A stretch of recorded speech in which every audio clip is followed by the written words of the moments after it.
Hello दोस्तों, सामान zero YouTube channel पर आप सभी का एक बार ज़ोरदार स्वागत करता हूं। इस वीडियो में हम लोग इतिहास की बहुत सारे इम्पोर्टेंट क्वेश्चन पर चर्चा करने वाले हैं जो कि कॉम्पिटिटिव एग्ज़ाम्स में इस प्रकार के क्वेश्चन अक्सर पूछे जाते हैं।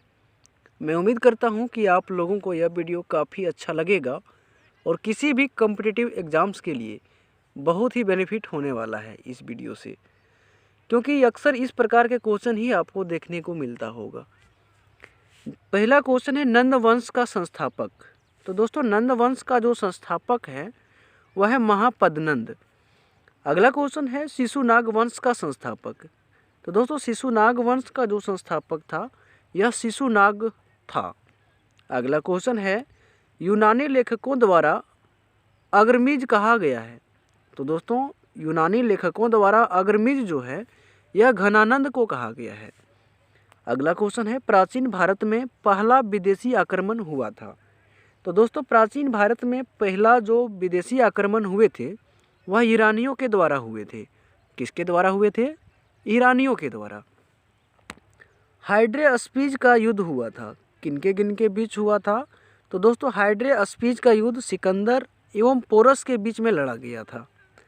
अगला क्वेश्चन है बिंदुसार किस वंश का शासक था? तो दोस्तों बिंदुसार मौर्य वंश का शासक था। किस वंश का था? मौर्य वंश का। सिकंदर ने भारत पर आक्रमण किया था। कब किया था? तो 326 ईसा पूर्व में।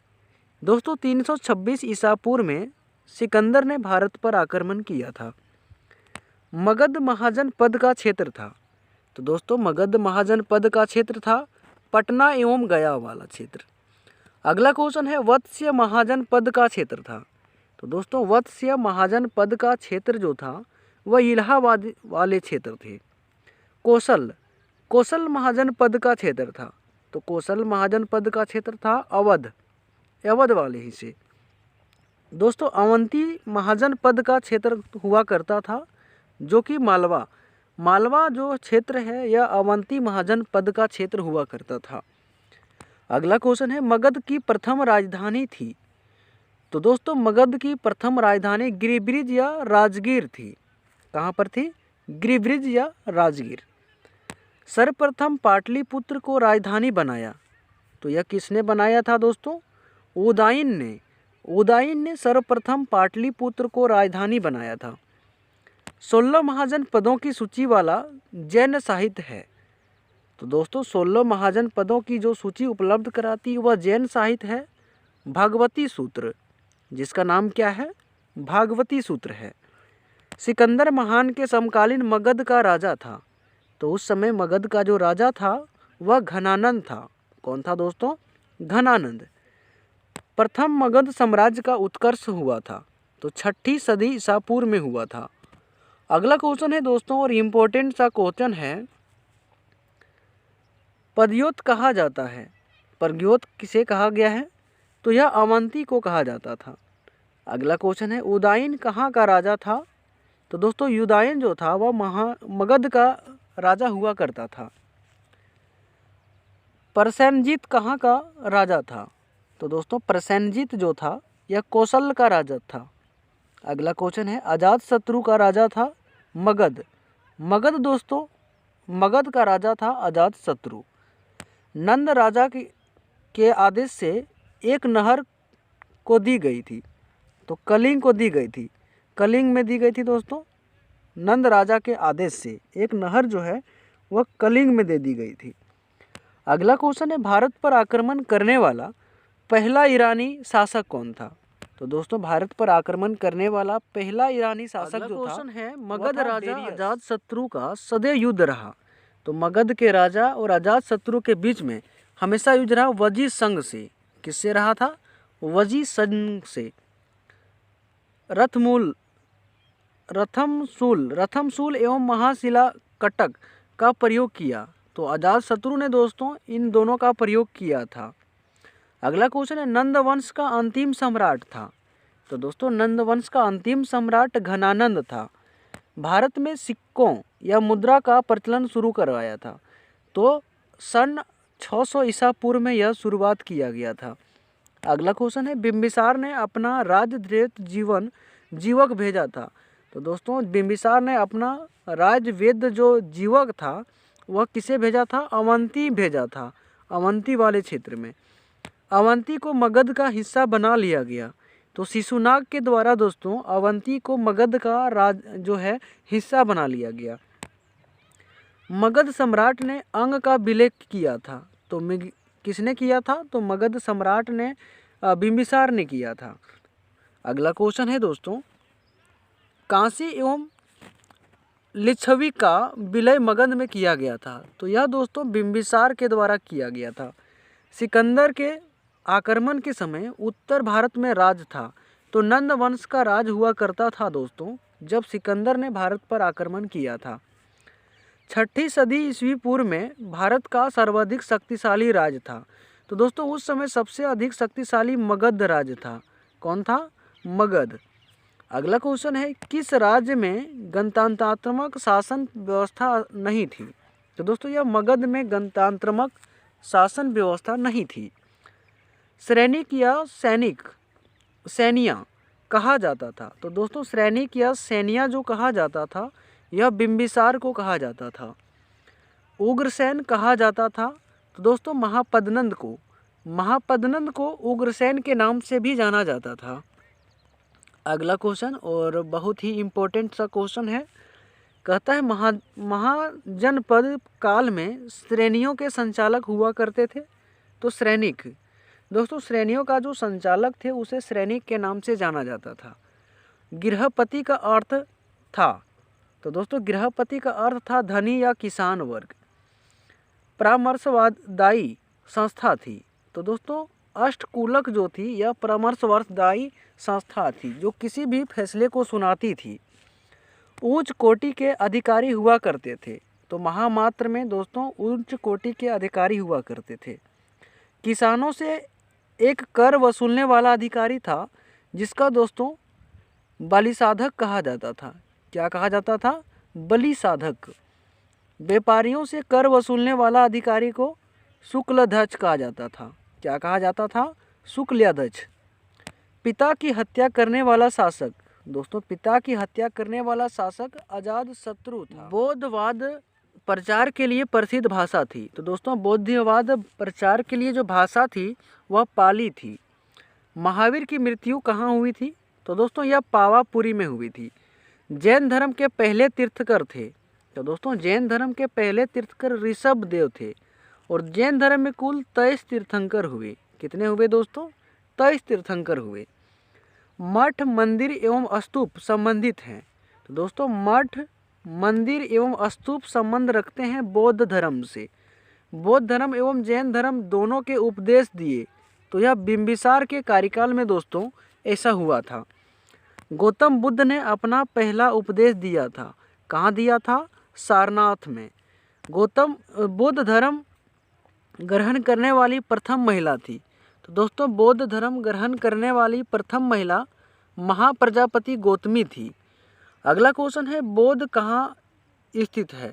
तो दोस्तों बोध गया जो स्थित है यह बिहार में स्थित है। अगला क्वेश्चन है जातक किसका ग्रंथ है? तो जातक जो है यह बौद्ध धर्म ग्रंथ है। अगला क्वेश्चन है सिद्धार्थ को ज्ञान की प्राप्ति हुई। तो दोस्तों सिद्धार्थ को ज्ञान की प्राप्ति गया में हुई थी।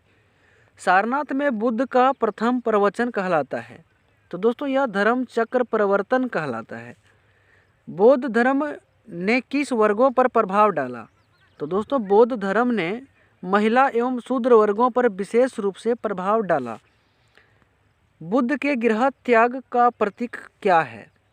तो दोस्तों बुद्ध के गृह त्याग जो है इसे घोड़ा का प्रतीक है, जिसे महाभिनिष्क्रमण भी कहा जाता है। भिक्षुणी संघ की स्थापना कहाँ की गई थी? तो दोस्तों भिक्षुणी संघ की स्थापना वैशाली में की गई थी। कहाँ पर की गई थी?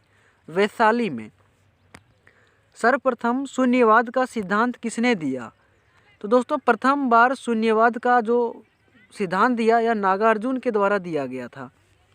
अगला क्वेश्चन है महावीर का मूल्य नाम क्या था? तो दोस्तों महावीर का मूल्य नाम वर्धमान था। एशिया की रोशनी कहा जाता है। तो गौतम बुद्ध को दोस्तों एशिया की रोशनी कहा जाता है। दिलवाड़ा के प्रसिद्ध जैन मंदिर का निर्माण करवाया? तो यह दोस्तों चालुक्यों के द्वारा करवाया गया था। नागार्जुन कौन थे? तो दोस्तों बुद्ध दार्शनिक थे नागार्जुन। जैन परंपरा के अनुसार महावीर तीर्थंकर करते हैं। तो नालंदा विश्वविद्यालय के संस्थापक थे? तो दोस्तों कुमार गुप्त प्रथम नालंदा विश्वविद्यालय के संस्थापक थे। औदंतपुरी विश्वविद्यालय के संस्थापक थे? तो गोपाल।